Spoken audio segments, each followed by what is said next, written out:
رسوله الكريم أما بعد فأعوذ بالله من الشيطان الرجيم بسم الله الرحمن الرحيم لتؤمنوا بالله ورسوله وتعزروه وتوقروه وتسبحوه بكرة وأصيلا صدق الله مولانا العظيم وصدق رسوله النبي الكريم الأمين إن الله وملائكته يصلون على النبي يا أيها الذين آمنوا صلوا عليه وسلموا تسليما الصلاة والسلام عليك يا رسول الله الصلاة والسلام عليك يا حبيب الله ایک گونج آ چاہیے درود السلام کی.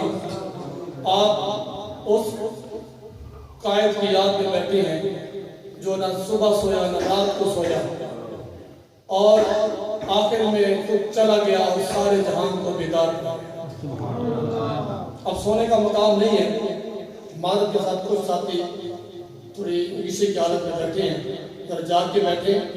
سارے پڑھیں الصلاۃ والسلام علیک یا رسول اللہ, الصلاۃ والسلام علیک یا حبیب اللہ, الصلاۃ والسلام علیک یا رحمۃ للعالمین وعلی آلک واصحابک یا خاتم النبیین. دل ہے وہ دل جو تیری یاد سے معمور رہا, دل ہے وہ دل جو تیری یاد سے معمور رہا, سر ہے وہ سر جو تیرے قدموں پہ قربان گیا. آج لے ان کی پناہ, آج مدد مانگ ان سے, پھر نہ مانے گے قیامت میں فرمان گیا. انہیں جانا انہیں مانا, یہ شعر میرے بابا جی اکثر پڑھا کرتے تھے اور آج ہر نوجوان اور ہر بزرگ کو یہ تقریباً یاد بھی ہے. انہیں جانا گونجن چاہیے, انہیں جانا انہیں جانا انہیں جانا نہ رکھا غیر سے کام, للہ الحمد میں دنیا سے مسلمان ہوں. انتہائی واجب الاحترام مجاہدین نموس رسالت و ختم نبوت, علماء کرام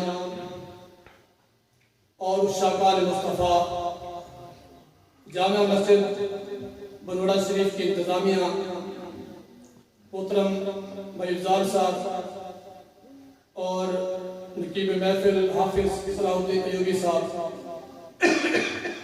اور آج کی اس بزم کے میزبان خاص اسیر نموس رسالت حضرت علامہ مولانا قاری شفقت اقبال سیالوی صاحب. ہم سب آج اس لیے جمع ہیں کہ ہم اس عظیم قائد, راہ عظیمت کی عظیم راہی, امیر المجاہدین, جرأت اور بہادری کے پیکر حضرت علامہ مولانا خادم حسین رضوی رحمۃ اللہ علیہ کو خراج عقیدت پیش کریں. سیدھے تو میں نے سمجھا, اور آج ہر آنکھ اشکبار ہے اور ہر دل غمگین ہے. بزرگ جب ہمیں ملتے ہیں گلے سے لگ کے بزرگ بھی روتے ہیں, جوان جب سامنے آتے ہیں تو جوان ہمیں دیکھ کر وہ بھی آہیں بھر کے آنکھوں سے آنسو بہاتے ہیں, اور انہی کی زبان پہ یہی نعرہ ہوتا ہے کہ آہ ہم اپنے قائد کی زندگی میں قدر نہ کر سکے اور خود وہ چلے گئے اور ہمیں بیدار کر دیا. سبحان اللہ. میرے بھائیوں, ہم نے اپنے علماء کی قدر ہمیشہ مرنے کے بعد کی ہے. کیا میں یہ سچ بول رہا ہوں؟ بزرگ بھی بیٹھے ہیں. جب ہمارے بزرگ علماء یہ جہان چھوڑ کے جاتے ہیں, پھر ہم ان کو خراج عقیدت بھی پیش کرتے ہیں, ان کے مزارات بھی تعمیر کرتے ہیں. کاش کہ آج ہم ہوش کے ناخن لیں اور آج سے ہم یہ عہد کریں کہ ہم جو دین اسلام کے پہرے دار ہیں, نموس رسالت کے پہرے دار ہیں, ختم نبوت کے چوکیدار ہیں, آج ہم یہ عہد کر لیں کہ ہم آئندہ اس طریق کو نہیں دہرائیں گے بلکہ ابھی جو ہمارے موجودہ قائد ہیں ہم ان کے شانہ بشانہ کھڑے ہو کر امیر المجاہدین کے مشن کو پائے تکمیل تک پہنچائیں گے سارے حضرات آپ کو پتہ ہے کہ میرے قائد کی جو للکار ہے وہ سارے عالم کفر نے محسوس کی، صرف محسوس نہیں کی بلکہ جب میرے قائد للکارتے تھے نا، میرے قائد کی للکار ان کے سینے کو چیر کے پار ہو جائے گا۔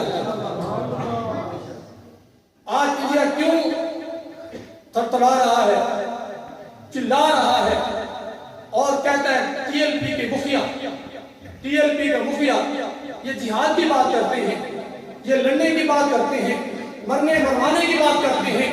میرے بھائیوں، میرے قائد علامہ خادم حسین ندوی صاحب رحمت اللہ علیہ نے جب بھی بات کی، حق بات کہہ کے پھر ڈٹ بھی گئے اور میدان لگانا پڑا تو میدان بھی لگا دیا۔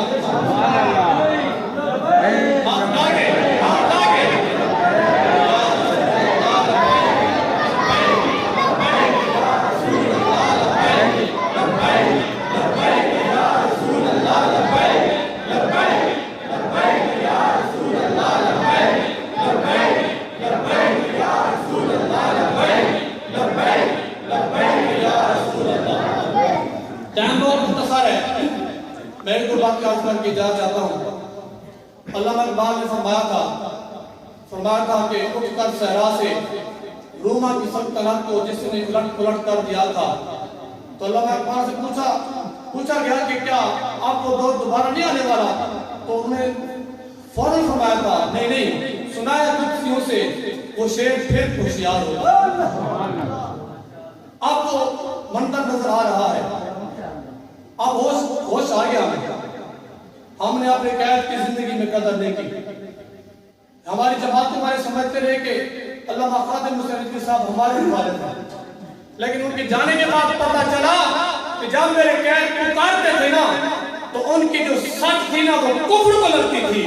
فرانس بھی بلبلا اٹھا، ہالینڈ کے پرواز کو بھی ہوش آ گیا اور انڈیا کو بھی پتہ چل گیا کہ آج بھی مجاہدین نموذ رسالت، مجاہدین اسلام پاکستان کی سرزمین پہ موجود ہیں۔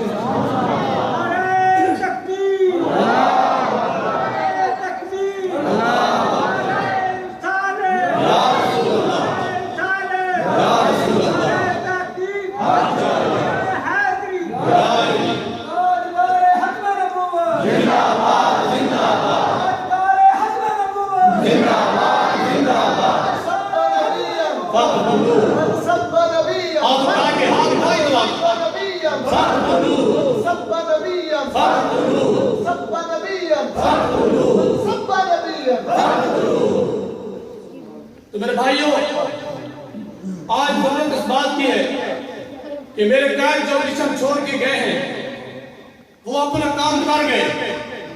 اللہ تعالیٰ نے ان کو بلایا، یہ اللہ کی حکمت ہے، اس کی قدرت ہے۔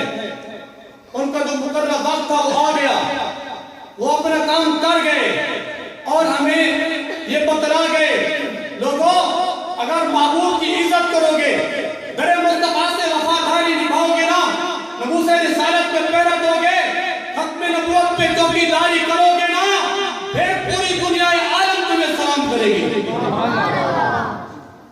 آپ نے دیکھا بڑے بڑے وزیر مر گئے، صدر پاکستان مر گئے، فاروق لغاری پاکستان کا صدر رہا وہ مر گیا، کافی سارے مشیر مر گئے، وزارتیں ان کے پاس تھی، پیسہ ان کے پاس تھا، پراپرٹیز ان کے پاس تھی، مال و دولت ان کے پاس تھا، جاہ و جلالت ان کے پاس تھی، لیکن اتنے جنازے کسی کے بھی نہیں تھے۔ ایسی بات ہے کہ نہیں؟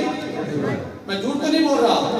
تو پتہ چلا جنازے انہی کے بڑے ہوتے ہیں، جنازے پڑھنا انہی کے سعادت سمجھی جاتی ہے جو در مصطفیٰ سے وفاداری کر کے اور مصطفیٰ کے ہو جاتی ہے، دنیا میں بھی مصطفیٰ کے رہے اور آخرت میں بھی مصطفیٰ کے ہو کے گئے۔ اس واسطے میرے بھائیوں، بس آج ہمیں یہ عہد کرنا ہے کہ بابا جی کے مشن کو ہم پورا کریں۔ کرو گے انشاءاللہ؟ میں نے جو آیت کریمہ پڑھی اس کا ترجمہ کرتا ہوں، اس کے بعد پھر اجازت چاہتا ہوں۔ اللہ نے فرمایا تم ایمان لاؤ اللہ پر اور اس کے رسول پر، ایمان لاؤ اللہ پر اور اس کے رسول پر۔ پھر فرمایا وَتُعَظِّمُوهُ وَتُوَقِّرُوهُ، ایمان لانے کے بعد فرمایا میرے محبوب کی عزت کرو اور ان کی توقیر کرو، یہ رب فرما رہا ہے۔ اور تیسرے نمبر پہ فرمایا وَسَبِّحُوهُ بُكْرَةً وَأَصِيلًا، صبح شام اللہ کی حمد و ثنا اور اس کی تسبیح بیان کرو۔ تو پتہ چلا ایمان لانے کے بعد سب سے جو بڑا فرض ہے وہ نبوت سے رسالت سے پہلے ہے۔ نماز دن میں 5 مرتبہ فرض ہے، حج سال میں 1 مرتبہ فرض ہے، روزے سال میں 1 مہینہ فرض ہے۔ لیکن یاد رکھو میرے بھائیوں، میرے دوستوں، بزرگوں، محبوب کی نماز پر، محبوب کی ختم نبوت پر پہرا دینا، ہر آن میں، ہر سیکنڈ میں، ہر گھنٹے میں، ہر دن میں، ہر صبح میں، ہر شام میں اور ہر مہینے میں، ہر سال میں فرض ہے۔ اور ہمارے کے یہی ہمیں سبق دے کے گئے۔ بس آج کے بعد ہم نے کسی کی طرف نہیں دیکھنا، کسی افراد کی طرف کان نہیں دھرنا۔ بس بابا جی جو ہمیں مشن دے کے گئے ہیں ہم نے اسی مشن کے ساتھ کھڑے ہونے، ہاتھ کھڑا کرنا۔ میں آپ سے کچھ اور بھی باتیں آیا، بس یہی ہم دوسری رسالت کو پہرا دے رہے ہیں۔ ہماری ماں